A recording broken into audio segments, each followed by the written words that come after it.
A father and son are convicted of a dozen charges after they were caught on camera killing a hibernating mother bear and her 2 cubs on a national preserve. We want to warn you, this video is graphic and disturbing. Andrew and Owen Renner had no idea a camera from the Alaska Department of Fish and Game was rolling when they shot the black bears last April. The two gave each other high fives, took pictures. Prosecutors are calling it the most egregious bear poaching they've seen. The manner in which these, highly sentient animals were killed was just so brutal and shocking. It's almost unbearable to hear and to see. The men were sentenced to jail, fines, and a temporary hunting ban. An autopsy is scheduled today for a South Carolina 5th grader who died after a fight at school with another student. 10-year-old Renaya Wright died on Wednesday, 2 days after the fight.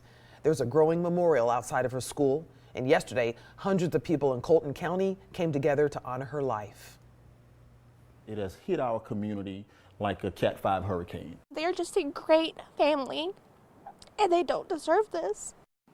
Investigators say no weapons were used in the fight. The school has not released any information, but says it is cooperating with the investigation. The other student involved has been suspended. The Chicago Police Department plans to send actor Jussie Smollett a bill for $130,000. The department says it's to cover the cost of investigating what it says turned out to be a publicity stunt. This week, Chicago prosecutors unexpectedly dropped all charges against the actor, who was accused of faking a hate crime against him. President Trump has asked the Justice Department to look into the decision, calling it an embarrassment to our nation. A simple traffic stop turns into a dangerous chase, and the entire incident caught on camera.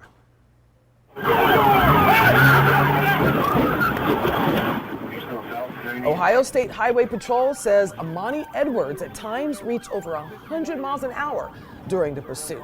Troopers and Cleveland officers tried to box her in several times but had no luck. Multiple cars were smashed, as you see, and when police were finally able to stop and arrest Edwards, she simply told them she was running late to work. And now, CBS 21 News First Warning Weather with meteorologist Steve Knight. She must have been several hours late to work. And what was her job? Wow. Follow that, Steve. Yeah, that's a tough one to follow. Okay, well, we've got some great weather. I mean, it's warm. It's cloudy here this morning. We've got a sprinkle or two out there. Yesterday, we got to 60 degrees with all the sunshine. Going to be warmer today. It just won't be as sunny, and we will have the occasional pop-up shower. You notice, really, these are just some sprinkles that we have here on First Warning Radar. But be aware of it. Traveling along 322 up toward Lewistown State College. Sprinkle or two there. Many spots have seen that sprinkle here overnight. So here's the setup, the warm front. That's where most of the rain showers are going to ride along today and stay off to our north and west. But we just can't rule out a pop-up shower or two along this frontal boundary. And all of this warm air lifting in from the south, at least for today and tomorrow. We are well above average. Mid-60s today, into the 70s tomorrow. Pop-up shower or two today, but it's not going to be much rain. One of those days you may just have to pop up that umbrella from time to time. In the meantime, the cold front comes through on Sunday. That's going to cool us back quite a bit. You'll notice a big difference, big change by Sunday afternoon. So here's the setup with the future radar. You notice the rain, most of it staying off to the north. We get, a couple of stray showers, sprinkles popping up midday here and even into the evening hours tonight. Tomorrow now looks dry. Perhaps even some breaks of some sunshine, and that's going to really warm us up nicely. Then here comes the cold front. First half of the day on Sunday is looking a bit rainy for us. By the second half of the day on Sunday, we're drying out, but it's going to be breezy and cooler. How much rain are we talking about? Thankfully, not much. We don't need it. This is our future rainfall through tomorrow night. Only about 1/10 of an inch of rain. Then the cold front early Sunday.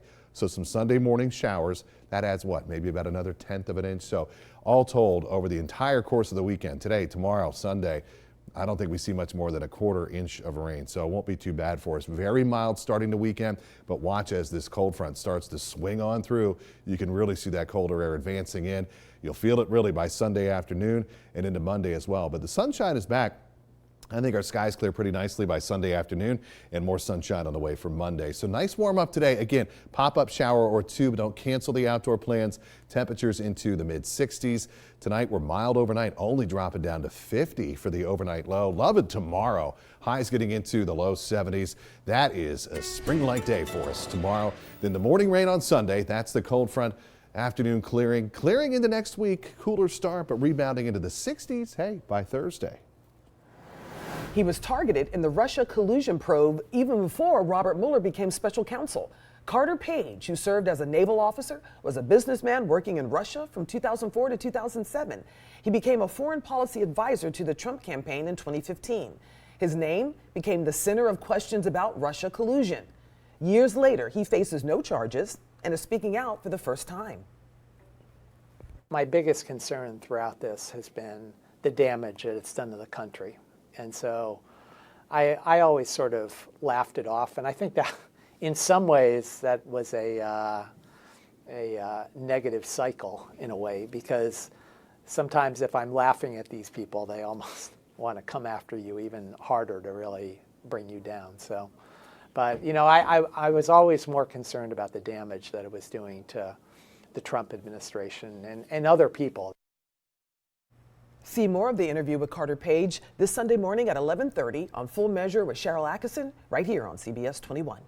President Trump wraps up his first political event since the special counsel's Russia probe was closed. What he said to a crowd of supporters about the investigation and the message he has for those behind the probe. Plus this. I'm Bianca Goldriga. Coming up, as trampoline parks explode in popularity, the growing concern about safety, how jumpers could be putting their lives at risk.